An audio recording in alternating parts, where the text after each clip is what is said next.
Listen, breaking news on Skinny Boy Entertainment. Thank you for joining me.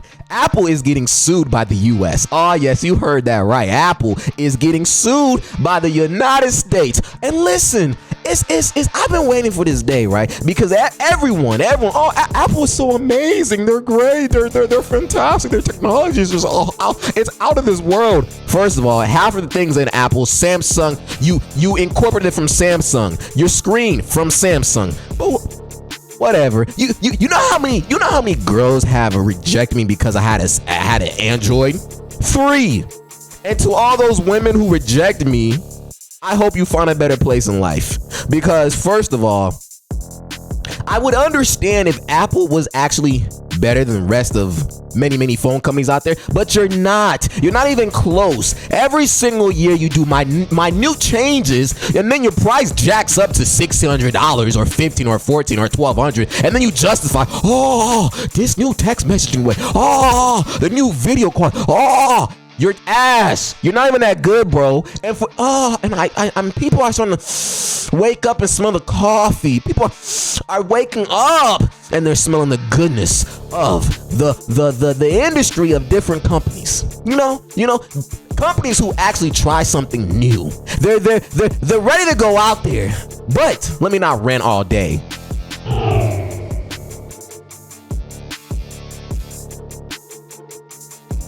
Now, if you have an Android, I need you to hit that like and that subscribe button right now, because this is some 4K quality right here, content. You feel me? Now listen, right? I'm so happy for this, just because I started out with the iPhone 7, right? And I thought it was a good phone, and I had that phone for a good 3 years, and I woke up, right? I experienced the Samsung Galaxy 8. I was like, wow, this is nice. I have so much freedom, so much room. It was beautiful. It was gorgeous. It fit my needs. And then I realized that Apple was being brainwashed. They were brainwashing everybody, the consumers, indoctrinating them. Oh, we're better, we're this, we're that. But you're not. You're trash. Now this white man right here is a good white man. He's serving his country the right way. So let's stay tuned and let's watch this right here. U.S. sues Apple in landmark iPhone monopoly lawsuit. Well, let's go to that. Good morning. Earlier today, the Department of Justice, joined by 15 states and the District of Columbia, sued Apple in the U.S. District Court for the District of New Jersey for violating Section 2 of the Sherman Antitrust Act. Section 2, that's a beautiful section right there. Over the last 2 decades, Apple has become one of the most valuable public companies in the world. Today, its net income exceeds the individual gross domestic product of more than 100 countries. That is in large part due to the success of the iPhone, Apple's signature smartphone product. For over a decade, iPhone sales have made up a majority of Apple's annual revenue.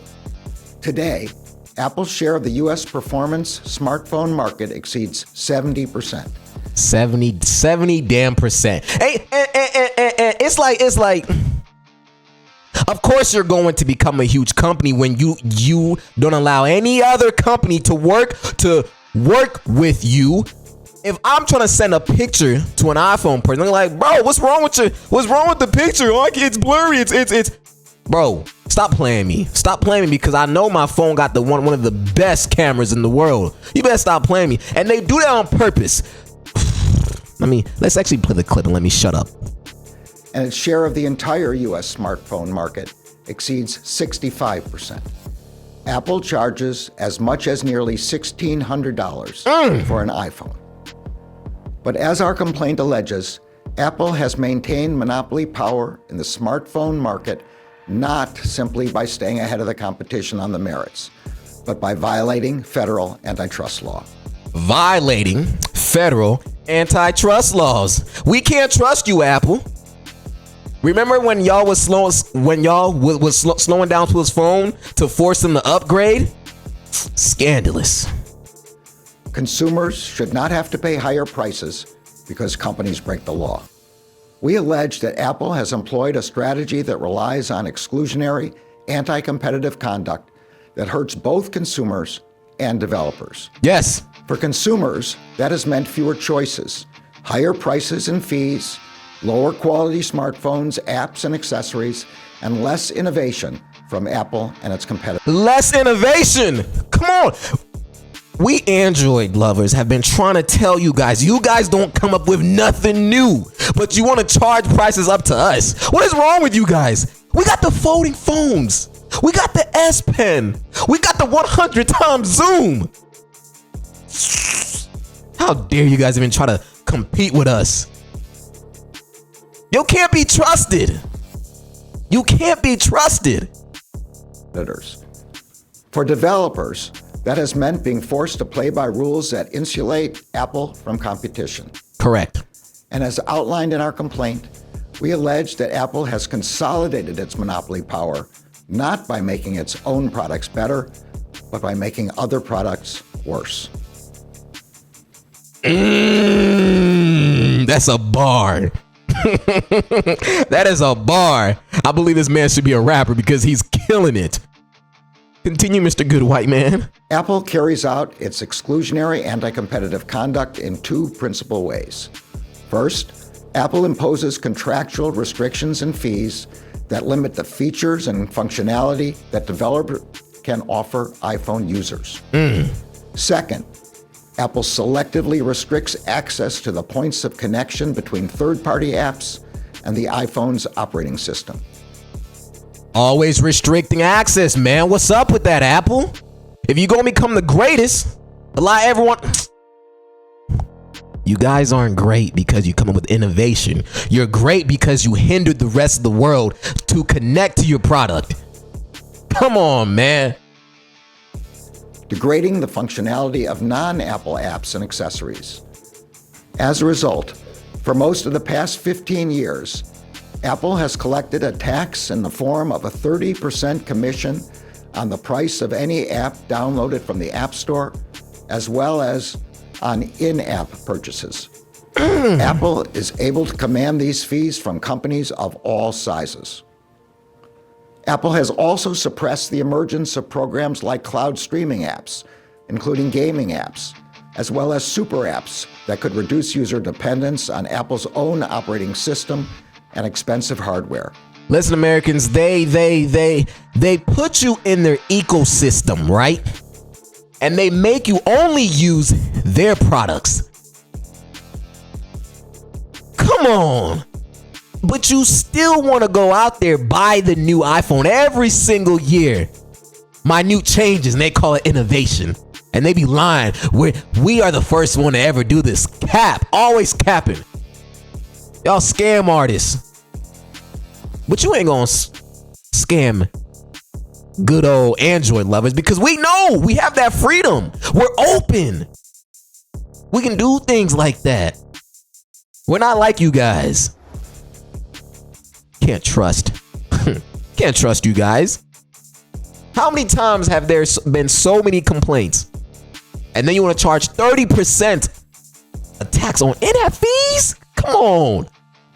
And as any iPhone user who has ever seen a green text message or received a tiny, grainy video can attest, Apple's anti-competitive conduct also includes making it more difficult for iPhone users to message with users of non-Apple products. Preach. It does this by diminishing the functionality of its own messaging app and by diminishing the functionality of third-party messaging apps. By doing so, Apple knowingly and deliberately degrades quality, privacy, and security for its users. For example, if an iPhone user messages a non-iPhone user in Apple Messages, the text appears not only as a green bubble, but incorporates limited functionality. The conversation is not encrypted, videos are pixelated and grainy, and users cannot edit messages or see typing indicators. As a result, iPhone users perceive rival smartphones as being lower quality because the experience of messaging friends and family who do not own iPhones is worse, even though Apple is the one responsible for breaking cross-platform messaging. And it does so intentionally.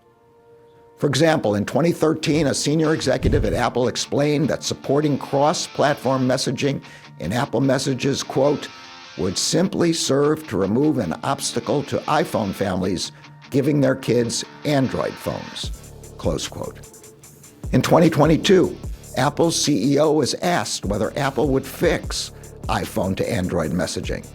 The questioner added, quote, not to make it personal, but I can't send my mom certain videos, close quote. Apple's CEO responded, buy your mom an iPhone. Wow. In addition to selectively controlling. Listen, man. Listen. How many young men like myself have went in the club, started dancing, having a good time? You see somebody that you like, and she's looking at you. And they're like, what's your name, baby? It's like, oh, my name is Claudia. Oh, okay, my name is Skinny Boy. Can I get your number? And she's like, oh, yeah, of course. And then she sees your Android, and she turns around and walks away. You peasant. How many times has that experience happened to you guys? I know I'm over exaggerating, but that's what they're doing to us, man. That's what they have been doing for 20 years. Prohibiting the use of me being able to see who's texting me back. Why can't I have a blue bubble? See, I believe it's beyond this. I believe they're racist. It's the green bubbles versus the blue bubbles. They want us to be divided instead of us being together as one. Do you hear me, American people? This is an issue. But that's why all y'all getting sued. I'm just playing. App distribution and creation. We allege that Apple is violating the law by conditionally restricting developers' access to the interface, which is needed to make an app functional on the Apple operating system. For a product like a smartwatch or a digital wallet to be useful to an iPhone user, it must be able to communicate with the iPhone's operating system. Yep. But Apple creates barriers that make it extremely difficult and expensive for both users and developers to venture outside the Apple ecosystem. When it comes to smartwatches, Apple not only drives users to purchase an Apple Watch, which is only compatible with an iPhone, it also uses its technical and contractual controls to make it harder for someone with an iPhone to use a non-Apple smartwatch. And when it comes to digital wallets, Apple's exclusionary conduct goes a step further. Digital wallets allow users to store and use passes and credentials in a single app, including credit cards, personal identification, movie tickets, and car keys. Apple Wallet is Apple's proprietary digital wallet on the iPhone. Apple actively encourages banks, merchants, and other parties to participate in Apple Wallet, but it simultaneously exerts its monopoly power to block these same partners from developing alternative payment products and services for iPhone users. For example, Apple has blocked third-party developers from creating competing digital wallets on the iPhone that use what is known as tap-to-pay functionality. That is the function that makes a digital wallet, well, a wallet. Instead, Apple forces those who want to use the wallet function to share personal information with Apple, even if they would prefer to share that information solely with their bank, medical provider, or other trusted third party. When an iPhone user puts a credit or debit... I like this man. He's just going on a list of so many things that Apple has been doing for many, many years. And you guys are finally getting exposed. Because why would you do that to the consumers who want to branch out? But you're saying, no. You ain't got that blue bubble. You ain't part of the club. I'm going to need you to get out. Apple Wallet. Oh, no. You ain't part of the club. I'm going to need you to get out. Apple has been doing this for so long, which is why they keep on getting more people stuck into their ecosystem.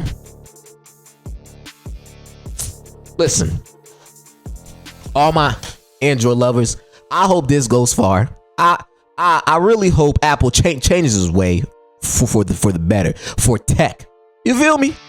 But listen, if you enjoy my content, and if you have an Android, I'm gonna need you to hit that like and that subscribe button. But if you also have an iPhone, I believe one day, green bubbles and blue bubbles can get along. We may drink from the same water fountain, use the same restroom, and talk to the same girls. So yeah, I'm done. That's it. Thank you.